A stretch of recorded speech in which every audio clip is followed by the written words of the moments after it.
Nathalie, tu as atteint un objectif très difficile, créer un journal de communication interne dans une grande entreprise qui soit réellement lu par les employés. Pour y parvenir, tu as appliqué des bonnes pratiques de ton ancien métier, métier de journaliste. Donc je te remercie beaucoup d'avoir accepté cette interview. Je vais te poser plein de questions pour essayer d'en savoir plus. Comment est-ce que tu as fait? Quelles ont été les difficultés? Quelle est la mesure du succès? On y va? On y va. Ok. Alors pour commencer, on peut parler de ton parcours. Tu as commencé avec le journalisme. Donc, j'ai commencé ma carrière professionnelle effectivement avec le journalisme dans la presse professionnelle. Voilà, un métier que j'ai exercé avec passion pendant 13 ans. En un mot, très rapidement, qu'est-ce qui t'a fait passer du journalisme au monde de l'entreprise? C'est certainement l'envie de faire autre chose. C'est aussi des circonstances personnelles, hein, parce que j'ai quitté Paris pour suivre mon mari, hein, pour être transparente. Et j'ai pas retrouvé dans la presse lyonnaise un journal dans lequel je me sentais aussi peut-être libre d'expression ou avec autant de fonds. Et je ne retrouvais pas parfois dans l'évolution de la presse une satisfaction dans la mesure où il y avait une certaine évolution qui visait à notamment mettre en exergue parfois plus les difficultés des entreprises que les réussites. Ce côté-là me posait problème en réalité. J'avais envie d'avoir une presse objective et pas une presse qui parfois pouvait avoir des titres chocs pour pouvoir être lu, hein, ce que je peux comprendre. Mais voilà, c'était plus dans mes valeurs et donc j'ai choisi changer de vision, enfin de perspective de carrière. D'accord, donc tu rentres dans cette entreprise dans laquelle tu es toujours pour occuper donc ce premier poste où tu es chargé de communication, responsable de la communication interne et externe pour toute une région, je crois, c'est ça? Pour une grosse région D'accord. française.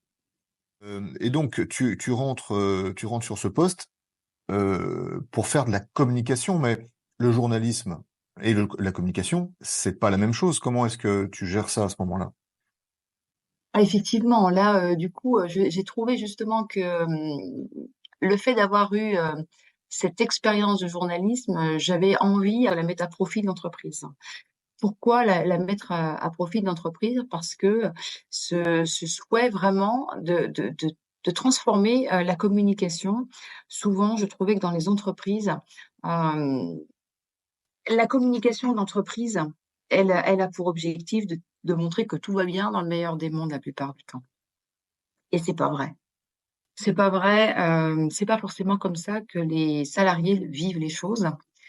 Et je trouvais que l'on devait mettre en pratique ce que j'avais à cœur de mettre en pratique dans le journalisme, c'est-à-dire d'avoir toujours en tête l'objectivité, l'objectivité des situations. Oui, il y a un projet qui va se mettre en place. Les salariés en ont peur. Eh ben, je ne vais pas cacher la peur parce qu'elle existe. Et donc, je vais même aller chercher des témoignages sur cette peur. Parce que si j'arrive à comprendre la peur qui s'exprime à travers les témoignages que j'aurais recueillis, eh ben, je serai mieux à même derrière de faire un travail peut-être de communication pour le coup, d'apporter les éléments de discours, les éléments de compréhension qui permettront d'atténuer la peur. Mais si je ne vais pas aller chercher ce que ressentent au plus profond d'eux, les salariés, pour moi, ma com, elle sera travestie d'une certaine manière. Parce que je l'aurais construit depuis, entre guillemets, peut-être une tour d'ivoire, sans être allé vraiment chercher la réalité du terrain. Et donc, en, en travaillant autrement, on pouvait justement vraiment créer un pont plus fort entre le terrain, la communication et la direction finalement, la direction générale de l'entreprise. Alors, tu le disais, c'est une approche qui est très, très novatrice. Au moment où tu arrives et que tu commences à faire ça, est-ce que les personnes qui t'ont embauché savaient que tu allais travailler de cette façon-là? Alors, non, et on avait échangé, justement sur l'expérience que je pouvais avoir et ce que ça pouvait apporter à l'entreprise. Mais très vite, le directeur général a été, plutôt séduit par la proposition de création d'un journal d'entreprise, fait par des salariés pour des salariés et avec l'ambition de faire de ces salariés des journalistes de quelques journées, hein, parce que c'était pas leur métier à part entière, mais c'était des journalistes d'un jour, plusieurs jours dans l'année en réalité, hein. Voilà, et donc il a été séduit par l'idée, et il m'a toujours soutenue.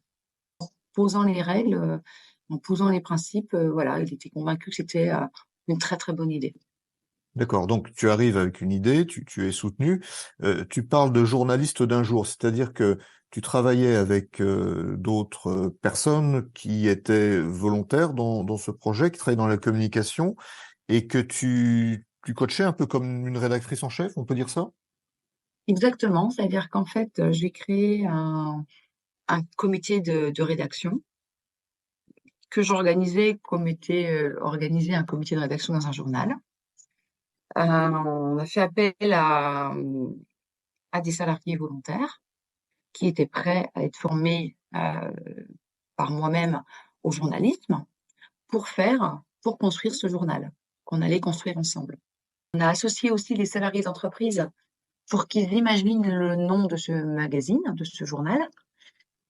Donc on a eu, 300 propositions de noms, hein, donc ce qui était quand même assez important, hein, pour une région qui comptait, 750 salariés ou 800 salariés. Et donc voilà, donc ça a été, les débuts d'une très, très belle aventure. Et puis j'ai eu à former ces salariés volontaires, hein.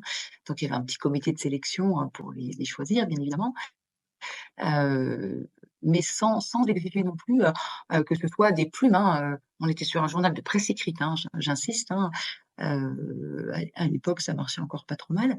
Mais donc voilà, donc ça c'était vraiment un vrai comité de rédaction, avec des journalistes, qui avaient des propositions de sujets et on débattait sur les sujets qu'on allait choisir en fonction des différents rubriquages qui avaient été réalisés dans le journal. Donc, l'équivalent d'une conférence de rédaction, finalement, vous vous retrouvez, Mmh. vous choisissez, vous débattez des sujets, et ensuite vous partez sur le terrain. Les gens dans l'entreprise ont dû être drôlement surpris quand même, parce que un journaliste, ça pose des questions, parfois, qui amènent des réponses qui fâchent. Tout à fait. Donc, au départ, il y a eu une surprise, hein, effectivement, mais qui a été très, très bien accueillie par les salariés. Très, très bien accueillie par les salariés, qui ont vu là, un moyen d'expression, notamment pour, ce que j'appellerais la majorité silencieuse, hein, dans les entreprises. Tous ces salariés qui finalement, travaillent et ne s'expriment pas. Donc c'était un peu l'objectif finalement, c'était d'aller à leur rencontre pour savoir ce qu'ils pensaient, de recueillir leur avis sur des projets, des actions, pour mieux les connaître aussi. Parce que l'objectif de ce journal, c'était aussi d'aller à la rencontre des salariés d'entreprise, heu, pour que chacun sache qui fait quoi dans cette entreprise. Parce que ça, c'était important pour nous de créer, une sorte d'esprit de famille, hein. Voilà, parfois, on travaille, même dans des étages différents et on ne sait pas ce que fait l'autre. Mais on allait sur le terrain, dans des agences, dans des sites, de back office, à la rencontre des salariés. Donc ça, c'était assez, novateur, effectivement. Alors, ça s'est bien passé côté salarié parce que pour eux, c'était une manière de leur donner la parole, une parole libre, qui sentait libre parce qu'on leur avait bien expliqué dans l'édito, dans le comité éditorial que, heu, ils pouvaient dire ce qu'ils voulaient. Ils étaient libres, il y avait pas de souci. Donc chacun était libre de dire: «Ce que je dis, je le dis, j'affiche la couleur, je donne mon nom et cetera», et certains étaient un peu plus gênés, donc ils disaient: «Non, non, c'est off, mais par contre, je veux bien que mes mes verbatims soient repris» et cetera. Voilà, donc on travaillait comme ça, hein, en bonne intelligence, hein. Il ne s'agit pas de mettre des salariés en difficulté non plus. Et pour nous, c'était important de recueillir, bah, ce qu'ils ressentaient, la réalité des choses, quoi. la réalité de leur vision des choses, de leur ressenti, toute liberté. Donc voilà, côté salarié, pas de souci.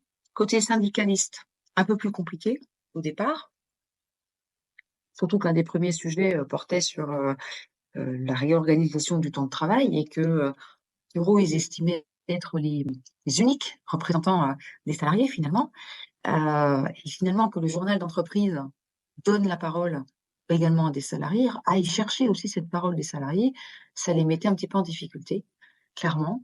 Et puis l'autre difficulté, parfois que j'ai pu aussi vivre dans mon quotidien, c'était au sein du comité de direction, parce que certains directeurs appréciaient mal que finalement l'entreprise investisse dans un journal et que ce journal puisse parfois émettre des doutes sur une stratégie qui était portée.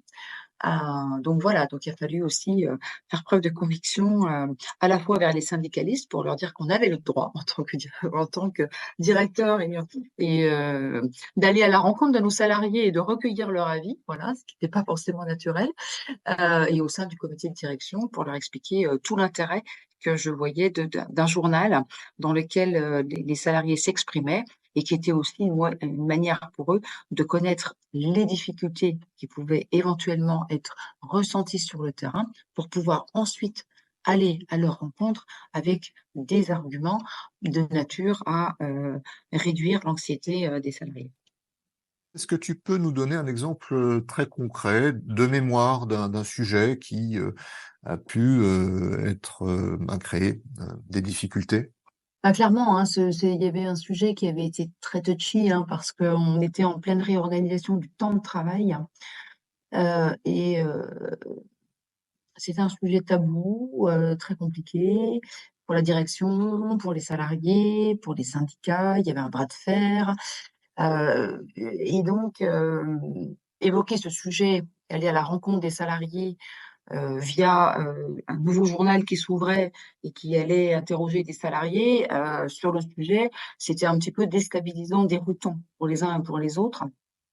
Mais l'intérêt que j'ai pu voir, moi, en tant que responsable com, c'est que finalement, les salariés ont été assez satisfaits qu'on leur donne la parole à travers ce journal.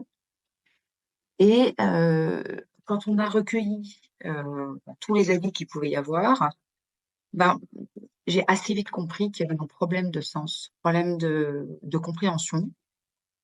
Et donc, c'est là que on reprend son métier de com et à travers des infographies, à travers des explications, ben, on a pu en fait enlever une large partie des doutes qu'il pouvait y avoir. Et finalement, en donnant la parole à des salariés, à cette majorité silencieuse finalement, on s'est rendu compte que c'était pas si horrible que ça. Parce que les syndicats nous remontaient un mal-être, quelque chose de très compliqué sur le terrain, mais qui en réalité concernait une partie des salariés, mais certainement pas l'intégralité. Et le fait de pouvoir le mettre sur table, et puis le fait aussi de quelque part de ne pas avoir peur d'appréhender le sujet par ce journal d'entreprise, et de même en jouant sur un jeu de mots en disant, ça s'appelait optimisation du temps de travail, OTT, un sujet hot, c'était allez, on y va, on en parle. On en parle, on le couche sur le papier, ce sujet, et puis on essaie de finalement, chacun avait un intérêt majeur sur ce plan, sur ce sujet stratégique. Et finalement, le fait, la rédaction de cet article, sur les gens, sur lesquels les managers aussi se sont appuyés derrière, et ben ça a permis finalement de faire passer ce projet et voilà, qui est rentré assez vite finalement dans sa vie réelle et il n'a pas posé derrière les problèmes auxquels on s'attendait parce qu'au départ, il y avait un vrai bras de fer. Pour avoir une idée très, très concrète de la tonalité, hein, du ton donné par ce journal, est-ce que tu peux nous donner un exemple d'une interview dont tu te souviens, de propos recueillis qui peut-être étaient un petit peu durs? Qu'est-ce qu'on pouvait lire dans ce journal à ce moment-là? Bah, on a pu clairement, sur un des projets stratégiques qui avait été mené, avoir des salariés qui écrivaient noir sur blanc, encore un projet stratégique, En fait, on pouvait retrouver des fois dans le journal des témoignages de salariés qui remettaient complètement en cause la stratégie d'entreprise, hein, qui estimaient ne pas la comprendre, l'estimaient parfois difficile à accepter pour des salariés. Et donc, voilà, ils pouvaient émettre sérieusement leurs doutes parce que, bah oui, ça correspondait à une réalité des salariés et que on ne pouvait pas ne pas parler de cette réalité des salariés qui émettaient des doutes sur une stratégie d'entreprise. On y allait vraiment en leur disant: «Qu'est-ce qui vous inquiète?» Et on reprenait les verbatim réels des salariés qui exprimaient leur inquiétude. Après, il y avait, on pouvait reprendre, des plans structurés comme ça, parce que dans un journal d'entreprise, les salariés n'ont pas trop le temps de lire, donc il fallait que ce soit maquetté d'une certaine manière à ce que les gens le lisent vite, mais que chacun puisse s'y retrouver. Parce que finalement, qu'est-ce qu'il fallait? C'est que ceux qui étaient pas satisfaits se retrouvent dans le journal, ceux qui étaient très satisfaits se retrouvent dans le journal, et puis ceux qui savaient pas trop, ni pour l'un ni pour l'autre, voilà, s'y retrouvent aussi. Moi, j'avais à cœur de faire ce travail de journalisme en quelque sorte, d'être objective. Et comme on retrouvait dans ce journal cette objectivité, eh bien, c'est au fur et à mesure, c'est un journal qui est devenu de plus en plus lu et qui était attendu. Je me souviens d'une fois où on avait un problème d'impression et le journal est arrivé avec une semaine de retard sur les bureaux. Les salariés nous disaient: «Mais qu'est-ce qui se passe? On attend le journal, on attend le journal». Ça, c'est dingue, hein. Ça, c'était peut-être la plus belle récompense quelque part, parce qu'ils l'attendaient ce journal et c'était devenu, bah, le canal le plus lu par les salariés de la région. Parce que je pense qu'ils y retrouvaient un peu d'eux-mêmes. Ils se voyaient en photo parce j'avais insisté sur le fait que, il fallait qu'il y ait de l'image déjà. Alors on parlait moins de vidéo, mais il fallait qu'il y ait de l'image. Heu, ils se voyaient, ça représentait ce qu'ils vivaient vraiment. Voilà. OK, est-ce que tu donnais la parole aussi à la direction? Tout à fait. Bien sûr. C'est un journal d'entreprise. L'entreprise est constituée de différentes parties. Donc, j'ai bien évidemment donné la parole à la direction, parfois même sur des sujets stratégiques, pour qu'ils puissent, expliquer, le pourquoi du comment, bien évidemment. J'ai fait des interviews, mais j'ai plutôt incité mes journalistes d'un jour, comme je les appelle, à faire les interviews. Et pour eux, c'était exceptionnel parce que, ils étaient, dans une situation de journaliste, à, interviewer le directeur général avec un photographe à côté qui prenait en même temps les photos. On était vraiment, dans une situation, ouais, de journalisme, réel et les directeurs jouaient le jeu. Les directeurs jouaient le jeu. Dans le comité de direction, ceux qui étaient les plus, réfractaires, que te disaient-ils, en off? Alors au début, il y avait quelques réfractaires, hein, qui estimaient que, c'était impensable pour eux. Pour eux, la communication, elle était là pour dire, que les choses étaient comme ci, comme ça et c'est tout, quoi. Voilà, c'était à la direction de donner le là et certainement pas, au terrain d'aller, dire parce que sinon, on allait se retrouver dans des situations compliquées, complexes et la direction, elle décidait et elle devait donner le là. Pour certains, pas tout le monde, hein. Heureusement, j'en avais pas beaucoup dans le comité de direction qui raisonnaient ainsi, mais j'avais certains qui ne comprenaient pas et comme j'avais le soutien de mon directeur, général et de quelques directeurs, j'ai jamais lâché.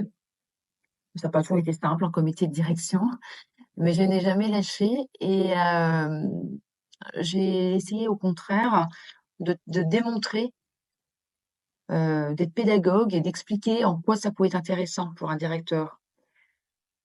Aller chercher des témoignages sur ce qui se passe, sur la manière dont les gens vivent les choses sur le terrain. Valoriser des salariés d'entreprise qui deviennent journalistes, Ouais. et qui étaient issus des fois de cette direction, hein, en plus. C'était pour moi la plus belle manière de reconnaître des salariés, de les impliquer dans la vie de l'entreprise et de les impliquer d'une certaine manière dans la direction de l'entreprise. Ouais.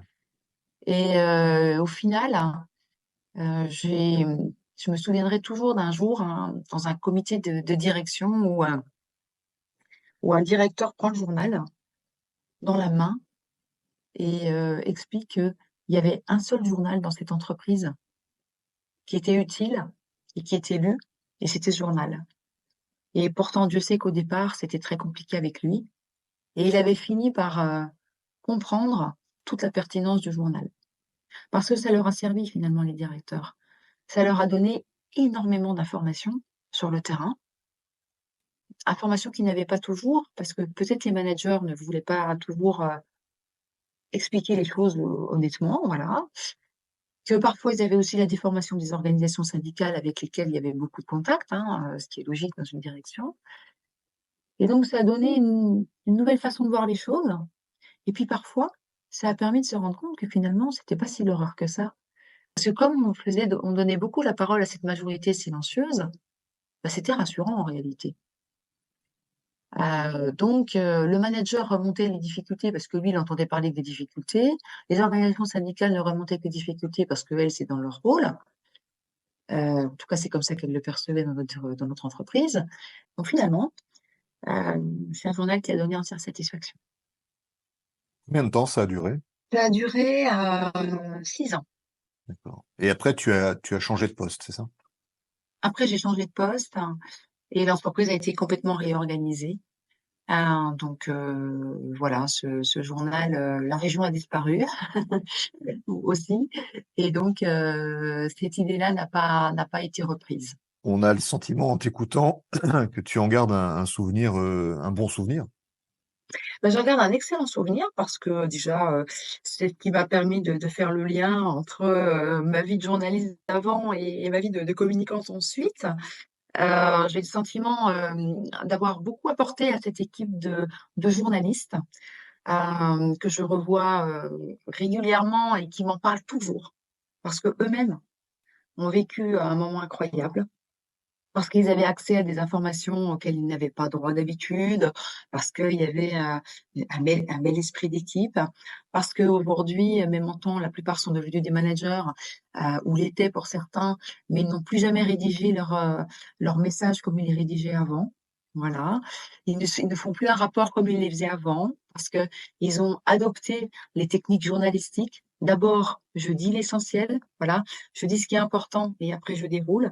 Et je dis pas l'essentiel dans ma conclusion, comme malheureusement on nous l'apprend souvent sur les bancs de la fac. Voilà, donc j'en garde un bon souvenir parce que c'était une belle aventure, parce que j'ai fini par y impliquer ce comité de direction, ce comité de rédaction, ces salariés qui appréciaient ce journal et qui nous le faisaient savoir et nous remerciaient. Donc voilà, une très, très belle aventure, effectivement. Est-ce que tu te souviens concrètement de ce que un de ces journalistes volontaires a pu te dire un jour? Est-ce que tu as une anecdote à nous partager? Beaucoup de remerciements, beaucoup de remerciements, parce que j'ai donné confiance à certains et ils m'ont remercié pour leur avoir donné confiance. Parce qu'il fallait que les salariés aient confiance pour aller leur confier ce qu'ils ressentaient, dans leur capacité à respecter le off, parce que j'insistais beaucoup là-dessus. À aucun moment on ne pouvait trahir un off. Donc c'est le mot-clé effectivement, la confiance et la transparence aussi. C'est très intéressant. Pour terminer encore deux, trois questions. Comment est-ce que tu vois, avec le recul, l'articulation entre communication et journalisme? Autrement dit, pour être plus précis dans ma question, euh, à quel moment la com prend le relais du travail de terrain du journaliste? Bah, le journaliste, il va aller chercher l'information. Pour moi, il va aller, et il va essayer de digérer l'information qu'il a obtenue.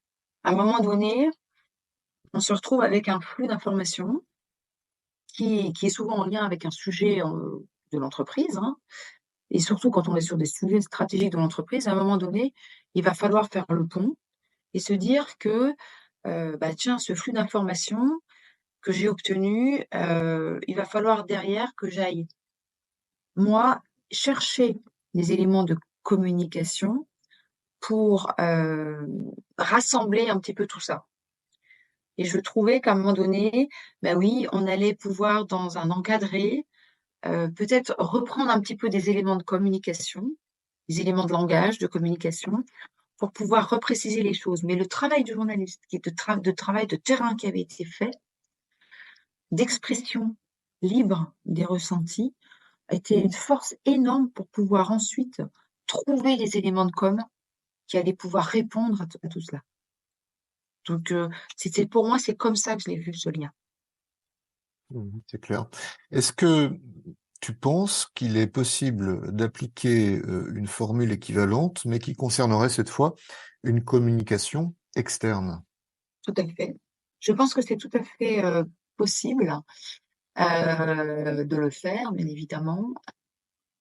Bah, d'ailleurs, il y a une entreprise qui le fait aujourd'hui, hein, elle vient de créer un journal, où elle va, chercher des sociétaires, des clients pour pouvoir, alimenter le journal.